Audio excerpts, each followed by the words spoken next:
ምክንያቱም ታይና ከኔ ጋር ሆኚ ነው እያልኳት የነበረው አይደለ? እሷ ደግሞ ያንን ምክንያት አልተዋም ነው እያለች ያለችው። ስለዚህ መተው ነው በቃ አማራጩ የሚሆነው። ኖ አንተም እያደረግክ ያለው ነገር እኮ ትክክል አይደለም። እየሰራ ያለው ነገር ትክክል ነው እንዴና ያልኩህ እኮ የምትሰማኝ መስሎኝ ነበር። ጋሺ የምትሰማው መስሎኝ ነበር። ምን ልስማችሁ? እሺ እኔ እኮ አሁን ግራ ነው የገባኝ። እኔ ከኔ በኩል እሺ የምትፈልጉትን ነገር እያደረኩኝ ነው አይደል ያለሁት? ምን ፈልገው ነገር አደረክ እንዴ? እሺ ይቅርታ ጠይቃት አላችሁኝ። እሺ ይቅርታ አልኩኝ።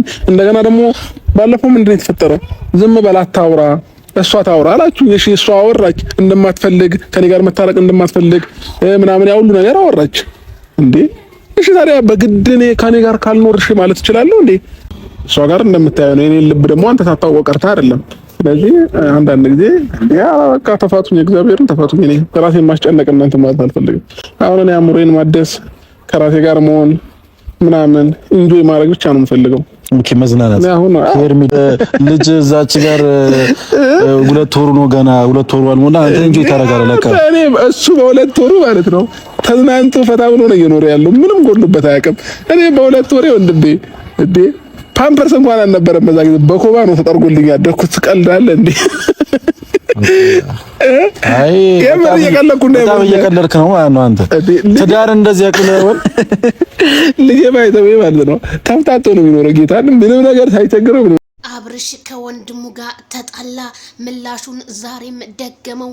እኔ መኖር አልፈልግም ብላለች። እኔ መኖር አልፈልግም ከሩታ ጋር አብሬ ነፃነቴን ነው የምፈልገው ሲል አብርሃም አስታወቀ። ታዲያ ኤፍሬም አንተ በግድ ስለጋፋፋው አብርሃም ትዳሩን ይመራል ማለት አይደለም። የራሱና የራሱ ህሊና አስገድዶት ቢሆን እንጂ በጣም ገራሚ ነው። አብርሃም በጣም ተናዷል። ሁላችሁም ተዊ ከህይወቴ ውጡልኝ። አሁን ያለሁበት ላይፍ በጣም ጥሩ ነው።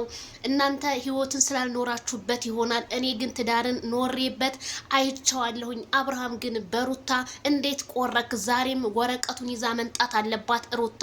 ምክንያቱም ህፃኑ ልጅ በስነ ስርዓት ማደግ አለበት። ትክክል ነህ። ፓምፐርስ በኔ ጊዜ በኮባ ነበር የምጠረገው፣ በልጄ ጊዜ ግን ፓምፐርሱን ችዬ ነው እያልክ ነው ወንድማችን። አዎ አንተ ያለኸው በ99ዎቹ ነው። ልጅ ደግሞ የ2018 እንግዲህ ባደገች አገር ላይ ነው ያለውና አሁን ሁሉም ነገር ተለውጧልና ያ ነው። እኔ ሩታና አብርሃም ብትኖሩ አብራችሁ መልካም ነው። ኤፍሬም እና አብርሽ ደግሞ አትጣሉ፣ ወንድማማቾች ናችሁ። እናንተ ፍቅር ነው የሚያምርባችሁ። ኤፍሬም እናውቃለን ሩታን በጣም ስለሚወዳ ከሩታ ጋር እንድትለያዩ ከሜዳ አህያ ጋር እንድትለያዩና ከሩታ ጋር እንድትገናኙ ነው የሚፈልገውና እውነት ያሰብከውን እንግዲህም ላይ ኤፍሬም በጣም እየተናደደ ነው። ከሩታ ጎን ነኝ እያለ ነው። አየፊት ተዋታ አብርሽ ምናምን ስትል ነበር። አሁን ነው የገባህ መሰለኝ። ስለዚህ ሩታና አብርሃም የሚታረቁበትን ያንጣልን። ቤተሰብ ላይክ ሸር በማድረግ